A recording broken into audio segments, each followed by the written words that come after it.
अधिकारी शिष्य का वर्णन है कि भागवत का श्रोता कैसा हो, वक्ता कैसा हो। द्वितीय स्कंध में भगवान की उन लीलाओं का वर्णन है, 24 अवतार की महिमा।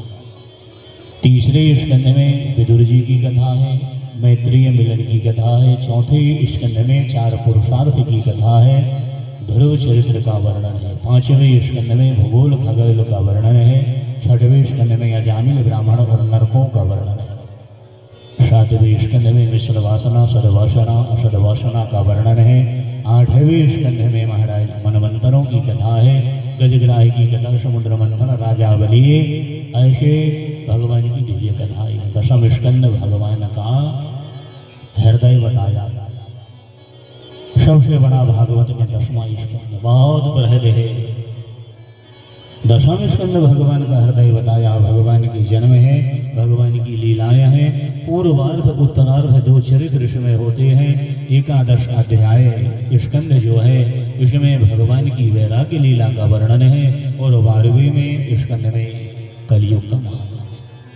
परीक्षित ने एक प्रश्न किया, शिव पुराण में अध्याय आता है, देवी पुराण में अध्याय आता है, नर्मदा पुराण में अध्याय आता है, जी भागवत में स्कंध शब्द क्यों आया? बड़ी गूढ़ बात बाबा सुखदेव ने बताया कि जो भागवत में स्कंध शब्द इसलिए व्यास जी ने लिख दिया है कि जब हमारे प्राण निकलेंगे, भले हम 4 के कंधे में बैठ के शमशान जाएंगे, लेकिन जो भागवत को सुना है इस कंधे गोविंद के कंधे में बैठ के भगवान की धाम को जाएगा, ये निरूपण किया गया। इसलिए इसमें स्कंद शब्द है। दुनिया की नजर में 4 के कंधे में शमशान जाएगा, लेकिन भगवान की नजर में और उनके पार्षदों की नजर में इस कंधे में बैठ के वैकुंठ को आएगा, वैकुंठ का धाम मिलेगा जो भागवत को सुनता। इसलिए व्यास जी ने 18 पुराण लिखा है, अंतिम पुराण भागवत लिखा है, सब में अध्याय लिखा है। स्कंद शब्द इसी में लाया। प्रथम स्कंद, द्वितीय स्कंद, चौथा, 5वां स्कंद। बोले महाराज अब क्या करूं? बोले 7 दिन कथा सुना है, भगवान को पुष्पांजलि दे दे, क्योंकि 4 अंजलि है।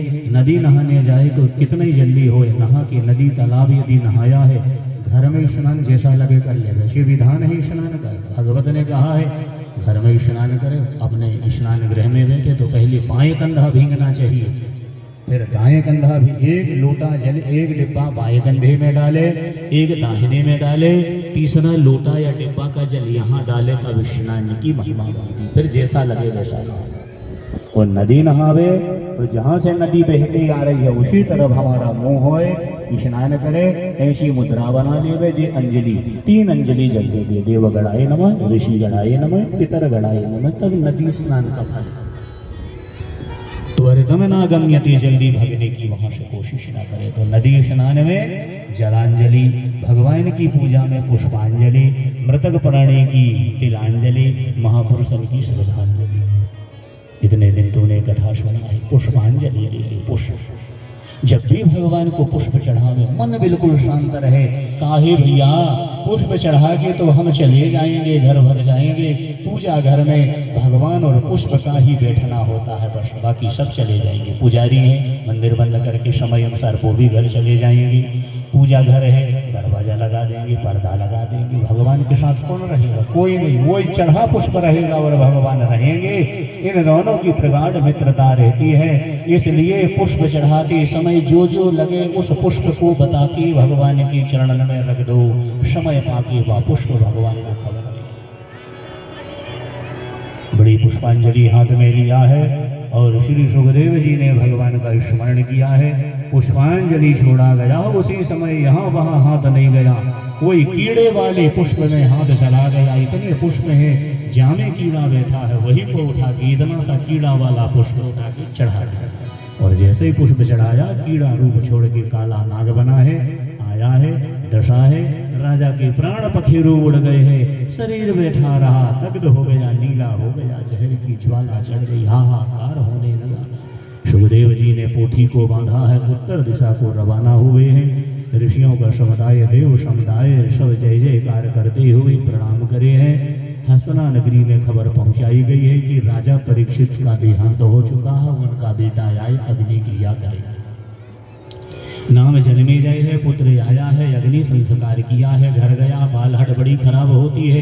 बोले माँ, एक नाग ने मेरे पिता को डसा है और दुनिया में नाग नहीं रहने दूंगा। लिया लाठी और नागों को पकड़ के कुचला करने लगा। कहाँ तक नाग मारूंगा?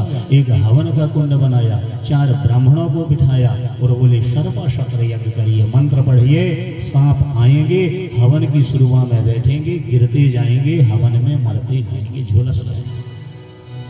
आकर्षण मंत्र के माध्यम से हवन का कार्य होगा। दुनिया के नाग आ रहे हैं, शुरुआत में बैठ रहे हैं, झुलस रहे हैं, गिर रहे हैं, मर रहे हैं। तक्षक ने देखा मेरा नंबर लगने वाला है, मैं मर जाऊंगा, कहाँ जाऊं, कहाँ रहूं, किस देहड़ी में? तो तक्षक नाग निकल के भागा है इंद्रासन और इंद्र के लोक में जाके सिंहासन के नीचे छुपा। हमें क्या मालूम कि इसके नीचे का है? अब इंद्र को भी नहीं मालूम कि मेरे सिंहासन के नीचे का है। ब्राह्मणों ने कहा जन्मेजय, दुनिया के नाग समुदाय आके जल के भस्म हो गए, पिता को डसने वाला आया कि नहीं आया जरा बता।